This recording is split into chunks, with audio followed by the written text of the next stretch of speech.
여러분들 그리스 신화 이야기를 들어보셨을 텐데요. 이 그리스 신화는요, 신들과 인간들의 이야기를 통해서 세상을 이해하는 어떤 가치관들을 심어주고 있는데요. 이 그리스 신화는요, 우리 기독교 말씀과 대비해 본다면 기독교는 신본주의적, 다시 말해서 하나님 중심적인 가치관이라면 이 그리스 신화는 철저히 어떤 인본 중심, 인간 중심적인 가치관이 내포되어 있습니다.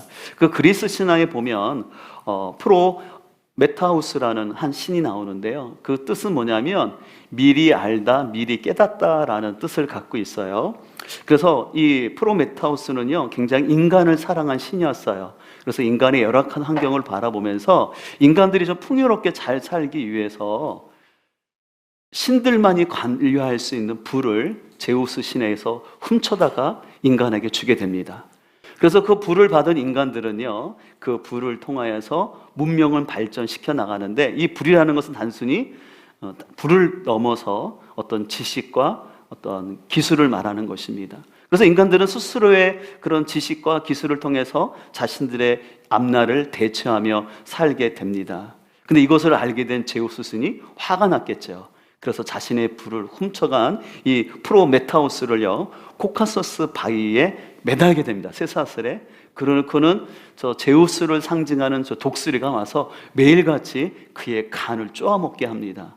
근데 이 프로메테우스는요, 신이기 때문에 죽지 않아요. 그럼 다음날 다시 살아나지 않습니까? 그러면 또 독수리가 와서 그의 간을 계속해서 이렇게 쪼아먹는 그런 고통을 줍니다. 근데 이런 상황 속에서도요, 이 프로메타우스는 자신은 인간들을 위해서 좋은 일, 옳은 일을 했다고 생각하면서 그는 미래를 아는 그 능력이 있기 때문에 이 제우스와 계속해서 갈등 관계를 유지하는 얘기가 전개됩니다. 그래서 서구 문화에서는요, 이 프로메테우스라는 신을 굉장히 좋아해요. 왜냐하면 그는 인간을 사랑하여서 인간에게 유용한 불, 다시 말해서 지식과 기술을 준 존재로 생각을 합니다. 그렇기 때문에 서구 문화는요, 인간의 지식과 기술을 통해서 앞날을 대처하면서 인간 스스로가 문명을 발전시키며 나아갈 수 있다라고 생각하는 것이 서구 문화의 한 부분으로 사상 가운데 있습니다. 오늘날도요, 이처럼 하나님을 인정하지 않는 가치관 속에서는요, 더 이상 신은 필요 없이 자신이 신이 되어서 그 인간이 갖고 있는 지식과 기술을 통해서 앞날을 개척할 수 있다라는 가치관이 사람들 가운데는 있습니다. 그래서 나름대로 인간들이 열심히 인류의 문화를 발전시켜 왔어요. 그러나 여러분들, 인간이 참 많은 지식을 가지고 기술을 발전했지만 그 중에 우리가 유용하게 쓰는 것 중에 하나가 핵물질이라는 거예요. 그래서 원자력을 이용하죠. 근데 원자력이 우리에게 유익함도 있지만 위험성이 있지요. 그래서 지금 계속 일본에서 그 오염수 방류하는 것 때문에 아주 논쟁이 많습니다. 네. 그래서 인간이 이룬 문명이라는 것은 좋은 것도 있지만 인간에게 두려움을 주는 게 사실이에요. 또 얼마 전에는 러시아에서 아주 강력한 핵 무기를 만들었다고 하지 않습니까? 방공망에도 걸치지 않는 그 핵 추진 로켓을 가지고 있다. 계속 지구를 돌고 있다가 저 궤도로 돌고 있다가 어느 때 그냥 폭파시키겠다라는 그런 것들이 뉴스에 나왔습니다. 또 요즘은 우리 온 인류가 경험하고 있는 이 자연 재앙, 기후 변화, 생각지도 못했던 기후 변화를 겪을 수 있습니다.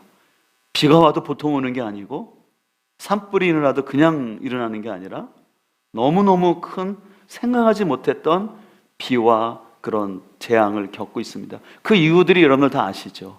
인간의 문명을 발전시키기 위해서 너무나 많은 이산화탄소를 배출시키기 때문에 환경이 걷잡을 수 없이 파괴되고 있는 이 사회입니다.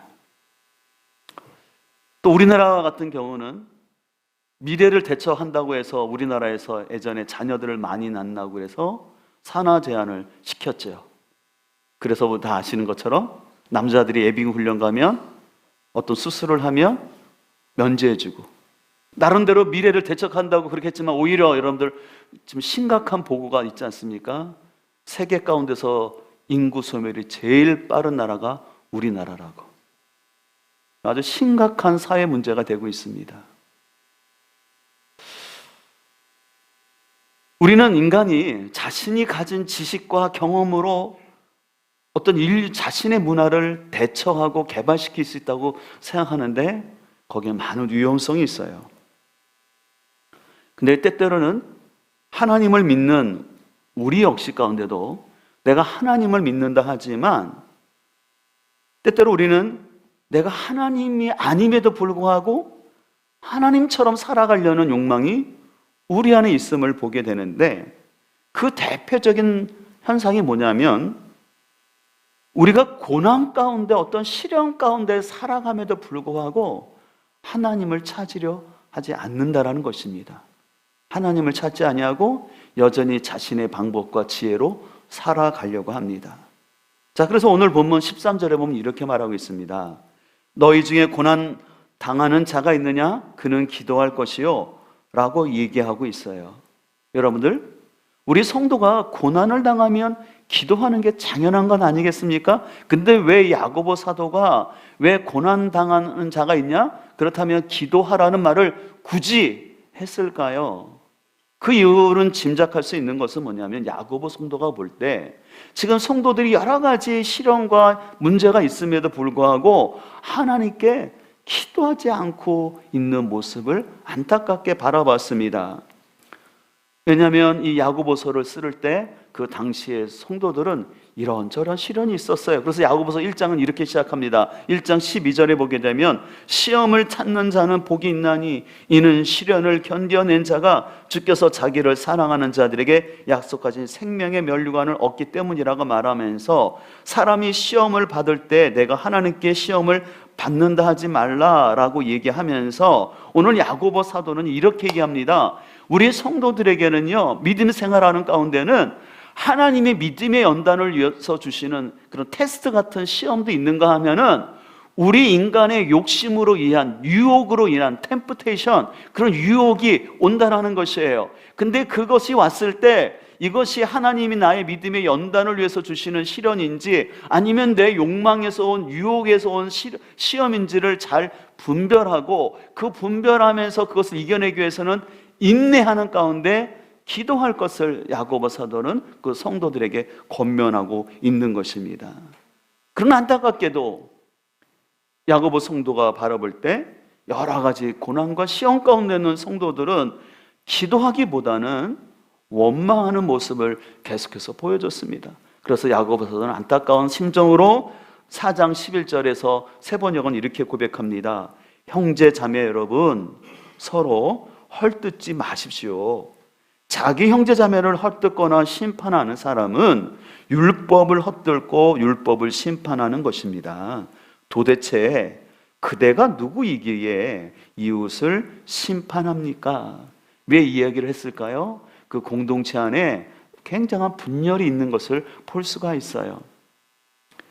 그러면서도 그들은 계속해서 세상에 헛된 희망 고문 가운데 또 살아가고 있었습니다. 자, 그래서 4장 13절은 이렇게 말합니다.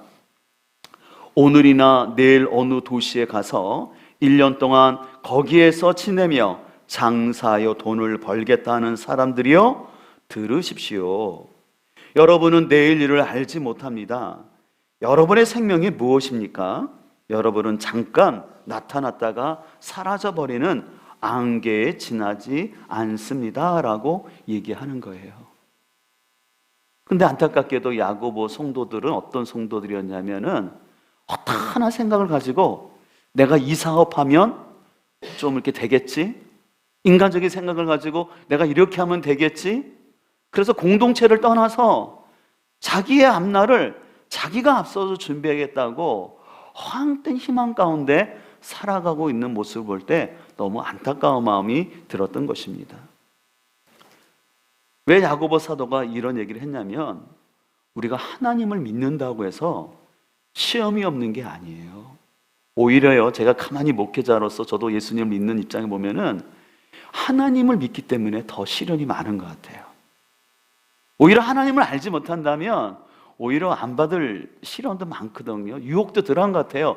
뭐 죄라고 여길 필요 없잖아요. 뭐 이렇게 직장 생활을 적당히 좀 거절하고 뭐 직장에서 관리에 따라 뭐 받는 거 그냥 뭐 그러니까 그냥 받고, 먹을 거 또 적당히 술 마시면서 로비하고 또 술 마시면서 스트레스 풀고, 그럼 얼마나 좋겠어요. 근데 오히려 신앙생활 때문에 그런 거 하면 안 된다라는 거 있지 않습니까? 또 오히려 신앙이라는 이름을 가지고 내가 직장 생활을 하면서 참 많이 참아야 되고 억울할 때가 많이 있지 않습니까? 예, 그래서 우리가 오히려 하나님 믿는 것 때문에 여러 가지 시련과 시험이 올 수 있는 게 있습니다. 그리고 무엇보다 뜻하지 않는 그런 고난들이 우리에게는 영적 싸움이 있어요. 왜요? 우리가 살아있는 존재이기 때문에 사단이 우리를 그냥 놔두지 않아요.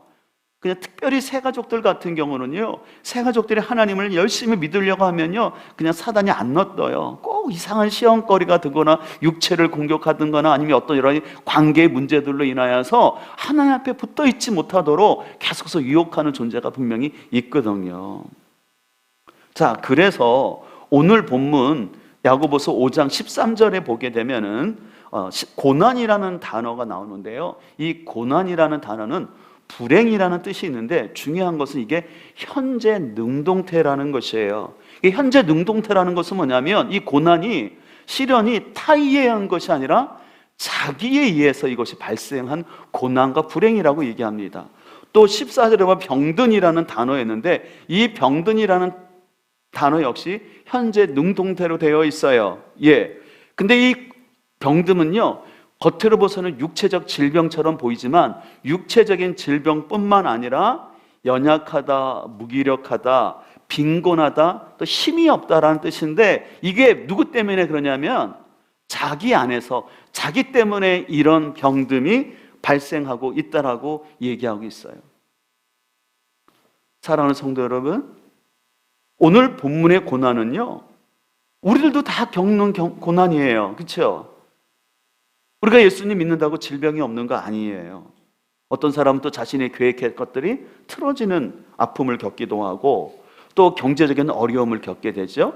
그래서 우리가 이런저런 어려움, 시험들이 계속 중첩되다 보면은 자기도 모르게 영적 침체가 겪게 되고, 그 침체가 길어지면 우리는 자꾸 자신도 모르게 원망하지 말아야지 하면서도 자꾸 원망하고 다른 사람을 헐뜯는 그런 미성숙한 모습이 우리 안에 나타날 수 있다는 것입니다. 자, 그렇기 때문에 이런 시련 가운데 있는 성도들의 현실을 알았기 때문에 야고보 사도는, 사랑하는 성도 여러분, 여러분들이 여러 가지 시련과 시험 때문에 힘들 수 있는데 그렇다고 해서 다른 사람을 원망하면서 살지 말고 인내하면서 이것들을 이겨나가십시오 라고 권면을 하는 것입니다. 그래서 오늘 본문 바로 야고보서 앞에 5장 9절엔 이렇게 말합니다. 형제들아, 서로 원망하지 말라. 그리하여 심판을 멸하리라. 보라, 심판주가 문 앞에 서 계시니라. 형제들아, 주의 이름으로 말한 선지자들을 고난과 오래 참음의 본으로 삼으라.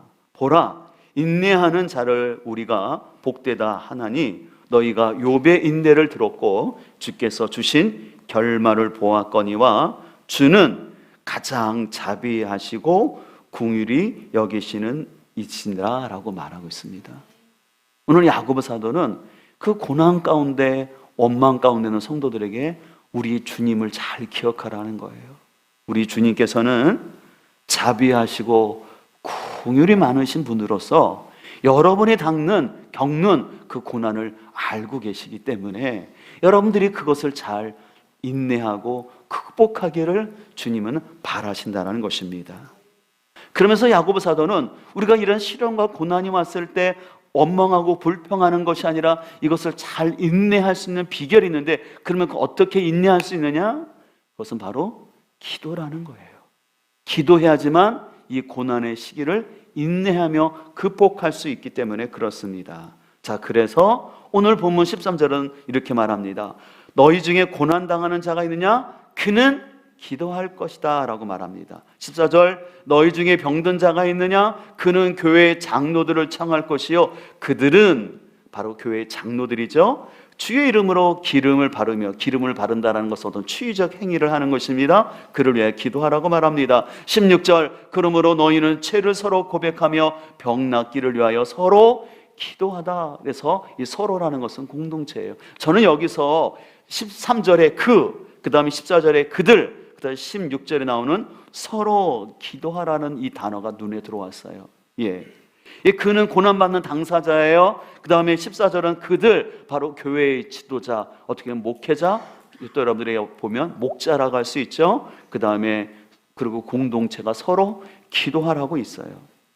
야고보 사도는요, 고난당하는 당사자는 당연히 기도할 뿐만 아니라 그 당사자의 지도자와 영적 리더들이 그 사람을 위해서 기도해 주라.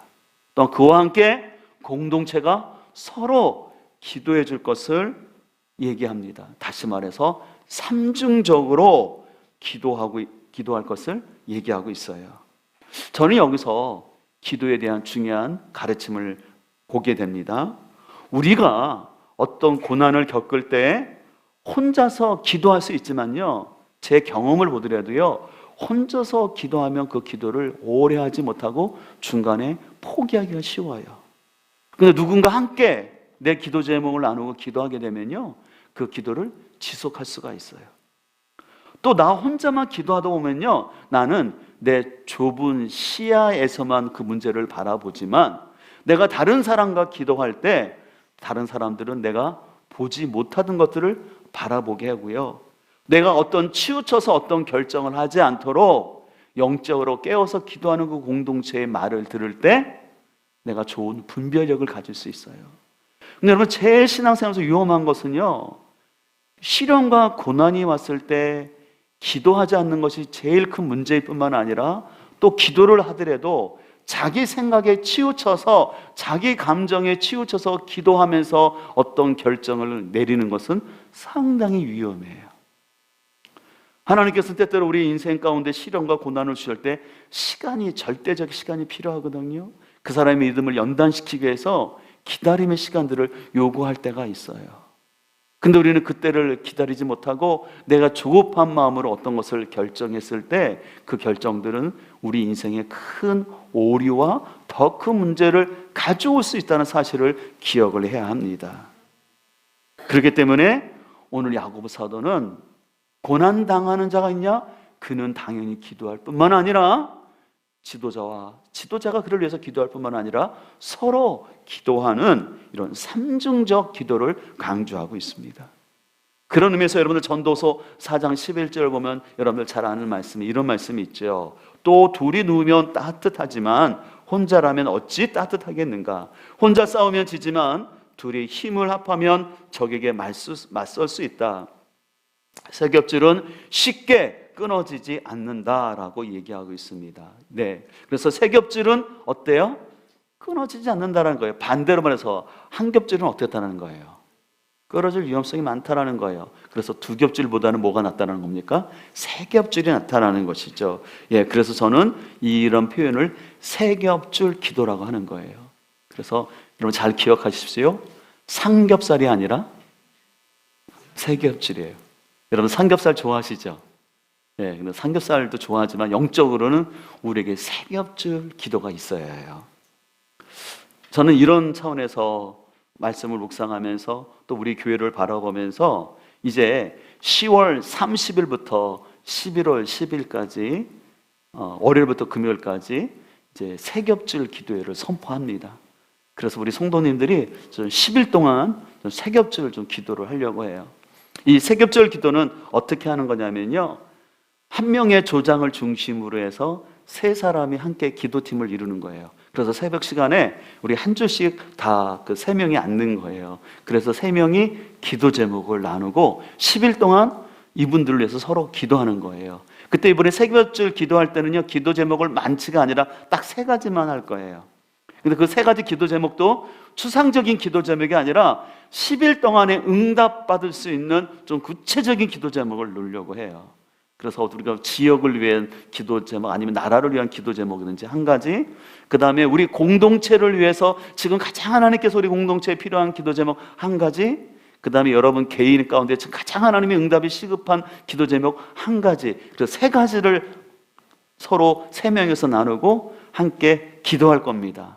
그랬을 때 하나님께서 이 세겹줄 기도의 은혜를 베풀어 줄 믿습니다.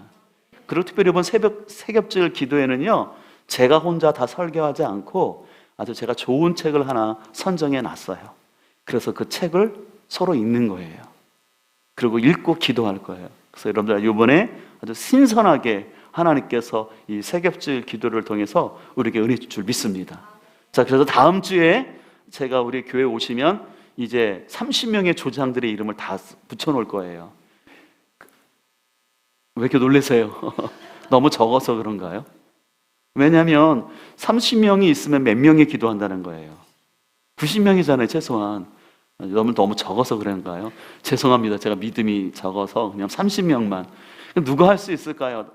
그들이 기도하라고 그랬잖아요. 그 그들은 교회 리더라고 그랬잖아요. 장로라고 그랬잖아요. 엘더, 어른이라고 그랬잖아요. 그렇게 봤을 때 우리 교회에서 안수 이사님, 권사님들은 당연히 기본으로 들어야 되겠죠. 아멘 해야 되겠죠? 네. 그리고 영혼을 위해서 기도하는 분이 누구예요? 목자들 당연히 들어야 되겠죠. 또 누굴까요? 그렇죠. 예, 이거 아무나 못해요. 여러분, 조장 저한테 아무리 맛있는 거 사줘도 제가 안 시켜드립니다. 오직 안수 지사님과 권사님들, 영혼을 섬기는 목자와 교사 30명 명단을 딱 표현할 거예요. 그럼 여러분을 모셔서 빨리 써놓으셔야 돼요. 그렇죠. 그래야지 3명 할 수 있으니까.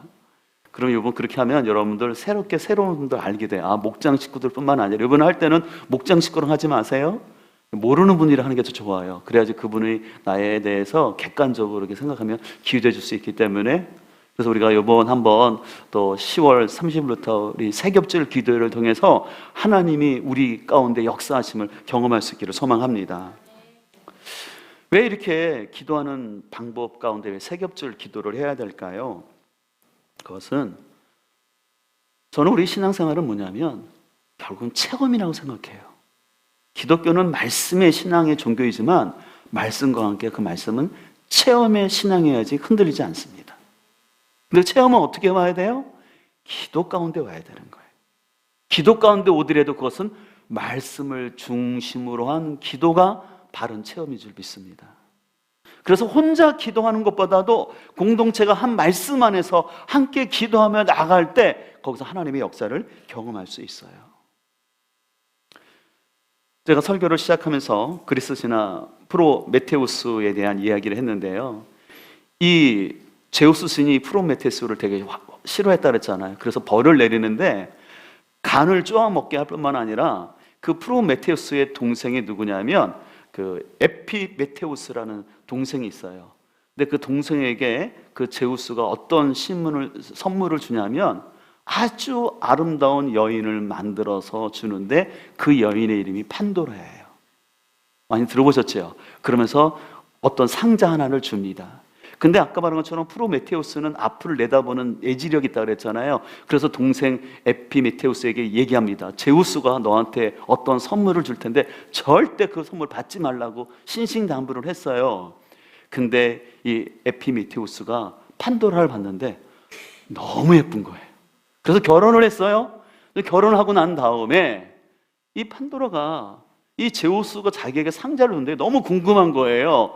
참다 호기심을 가지고 문을 열었더니, 상자를 열었더니 그 안에서 온갖 질병과 고난과 아픈 것들이, 악한 것이 다 튀어나온 거예요. 깜짝 놀라서 문을 닫아놨습니다.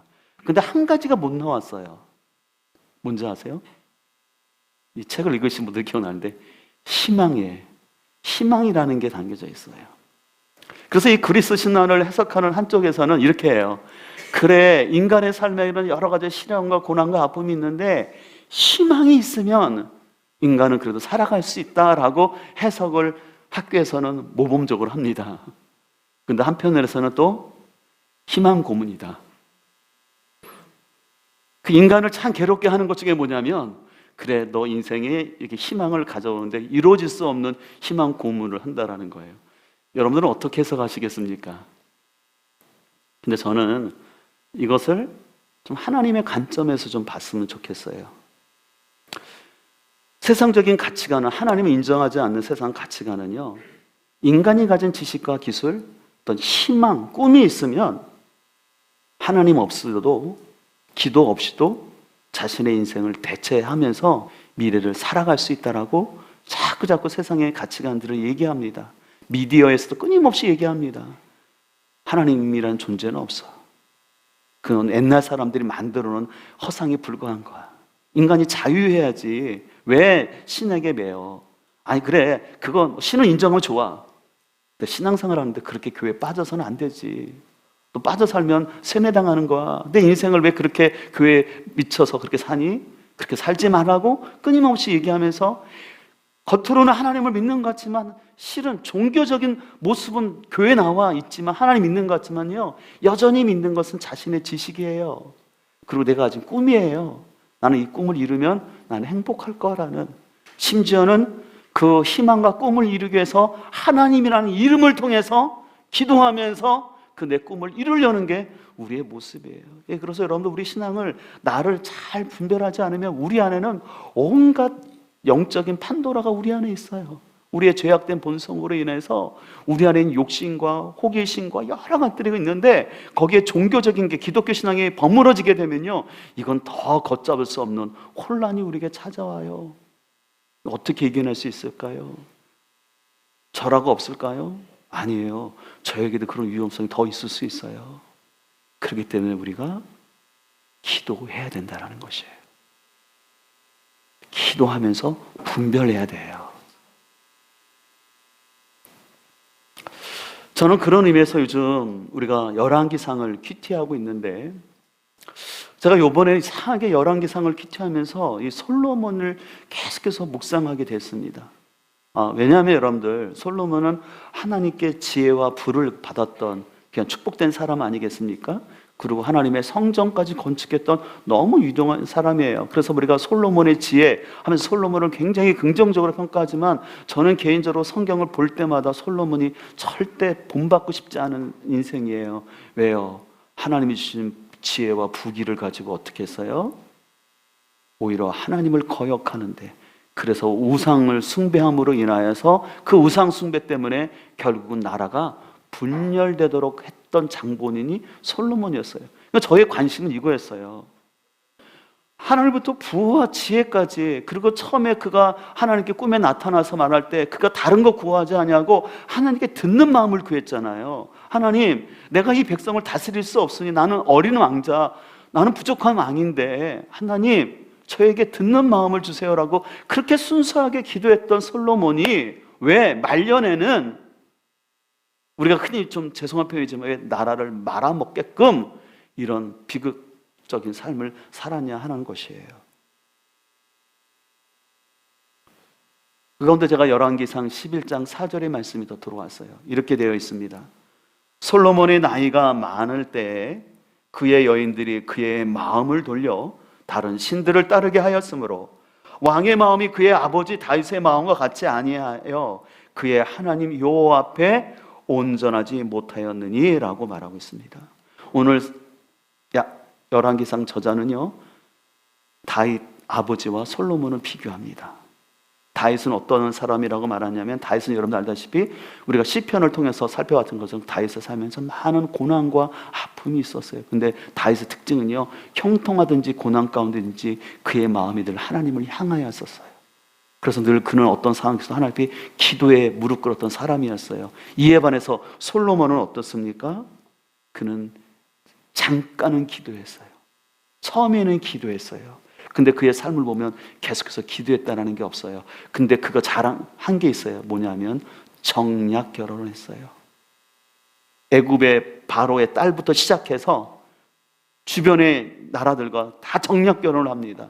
왜 그랬을까요? 솔로몬은 생각했어요. 이 나라를 어떻게 안정적으로 부강하게 전쟁 없이 키울 수 있을까?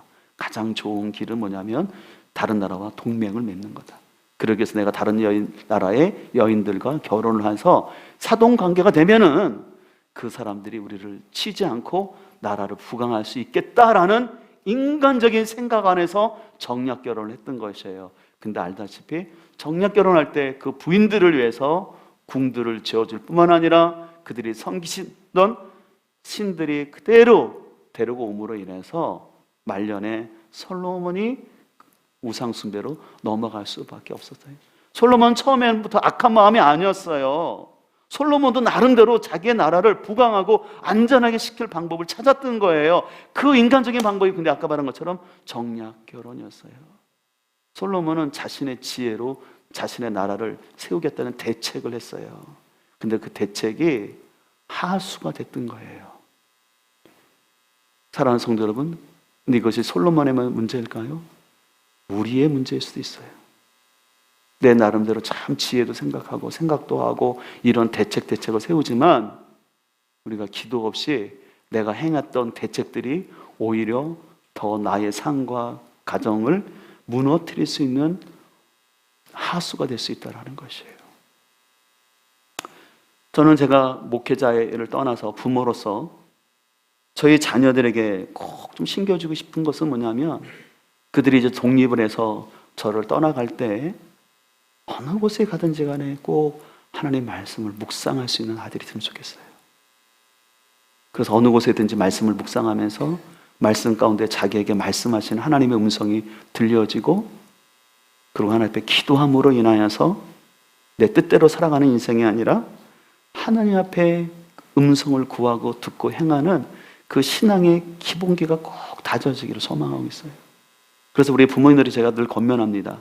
아이들을 언제 독립시킬까요? 아이들을 언제 결혼시키고 언제 유학 보낼까요?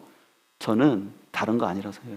생물학적 나이가 아니라 그 아이의 마음속에 하나님의 말씀과 기도하는 것이 그에게 잠겨져 있으면 돼요.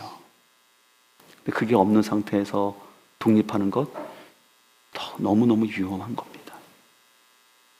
왜냐하면 여러분도 경험하지만 우리가 아무리 좋은 대학을 가고 직장을 가고 돈을 많이 번다 할지라도 하나님께 기도하지 아니한 인생은 넘어질 수밖에 없다라는 것이죠. 그렇기 때문에 오늘 야고보 사도는 이 기도의 너무 소중성을 강조하기 위해서 17절에서 다음 같은 말을 더 권면합니다. 엘리야는 우리와 성정이 같은 사람이로되 그가 비가 오지 않기를 간절히 기도한즉 3년 6개월 동안에 땅에 비가 오지 아니하고 다시 기도하니 하늘이 비를 주고 땅이 열매를 맺었느니라고 말하고 있습니다. 오늘 야고보 사도는 우리에게 이런 세겹질 기도를 강조하기 위해서 엘리야 선지자를 얘기하는데 엘리야 선지자를 어떤 사람이라고 표현하냐면 우리와 성정이 같다라는 것이에요. 우리와 성정이 같다라는 것은 뭐냐면 엘리야도 우리가 겪는 똑같은 고난과 연약함이 있었지만 그가 하나님 앞에 기도했을 때 3년 반 동안 비가 오지 않게도 했고 기도했을 때 비를 내리는 그 사람이 되었다라고 얘기를 하는 거예요. 우리 여기서 잠깐 우리 엘리야를 생각해 볼까요? 여러분들 엘리야를 보게 되면 그 갈멜산에서 그가 하나님 앞에 간절히 기도해서 바알과 아사라를 섬기는 이방 선자 850명을 죽였던 그거 기억나시죠? 근데 바로 그 19장을 가게 되면 어떤 일이 발생합니까? 로뎀나무 밑에서 하나님 저를 죽여주세요. 나 더 이상 못 살겠어라고 하나님 앞에 막 원망하는 모습을 보여줄 수 있습니다. 저는 이것을 보면서 오히려 저는 이것이 인간적인 생각이 들어요. 왜냐하면 우리가 믿음의 사람이라서 늘 기도만 하고 늘 승리만 하는 건 아니에요. 내가 어제 승리했더라도요 오늘 절망해서 그냥 오늘 죽고 싶은 마음 드는 게 우리 감정이 업앤다운 한다는데 그게 사실이에요. 오늘 그렇게 기뻤다가도 좀 뒤에 절망하고 있는 것이 우리의 모습이에요. 여러분 그런 의미에서 여러분들은 갈멜산에 승리하는 엘리야입니까? 아니면 노랫나무 밑에서 죽고 싶다고 외치는 엘리야입니까? 여러분 기억하세요. 둘 다예요. 어떤 누구도 갈멜산에서만 서 있을 수는 없어요. 갈멜산에도 서 있지만 때로는 노댓나무 밑에서 내 인생을 후회하고 원망하면서 열등과 우울감이 깊이 찾아올 수도 있어요. 그 둘 다 우리의 모습 안에 있다는 걸 인정하셔야 돼요. 중요한 건 뭐냐면 둘 다 상황은 다르지만 둘 다 그 길을 극복하는 길은 기도였다라는 것이에요. 갈멜산에서도 엘리야가 했던 것은 기도였고 그 로뎀나무 밑에서 부르짖었을 때 그것도 기도였다라는 거예요. 원망같이 들렸지만 하나님은 그의 기도를 들으시고 천사를 보내서 그에게 다시 힘을 주셔서 회복하여서 그가 마지막까지 인생의 귀한 경주를 달려갈 수 있도록 하나님이 은혜 부어준 줄 믿습니다. 바로 기도하는 사람에게 이런 역사가 일어난다는 것이죠. 그래서 시편 90편은 이렇게 기도합니다. 우리에게 우리의 날을 세는 법을 가르쳐 주셔서 지혜의 마음을 얻게 해 주십시오. 우리를 괴롭게 하신 날 수만큼, 우리가 재단을 당한 횟수만큼 우리에게 즐거움을 주십시오. 주님의 종들에게 주님께서 하신 일을 드러내 주시고 그 자손에게는 주님의 영광을 나타내 주십시오. 주 우리 하나님, 우리에게 은총을 베푸셔서 우리의 손으로 하는 일이 견실하게 하여 주십시오. 우리의 손으로 하는 일이 견실하게 하여 주시옵소서. 이것은 바로 모세의 기도예요. 여러분 알다시피 모세는 가나안 땅에 들어가지 못했던 사람이었어요. 그러나 비록 자신은 못 들어가더라도 자신의 후손과 다음 세대만큼은 그 약속의 땅에 들어가서 말씀 가운데 잘 살아갈 수 있도록 광야 생활 가운데 역사하셨던 하나님의 말씀을 다시 한번 그들에게 되새김질하면서 그들을 위해서 기도하는 것입니다. 오늘 모세가 기도하는 핵심은 뭐냐면 우리의 나를 계수할 수 있는 지혜의 마음을 달라는 거예요. 내가 과연 어떻게 지금 살아가야 할지 지혜로운 마음 달라는 거예요.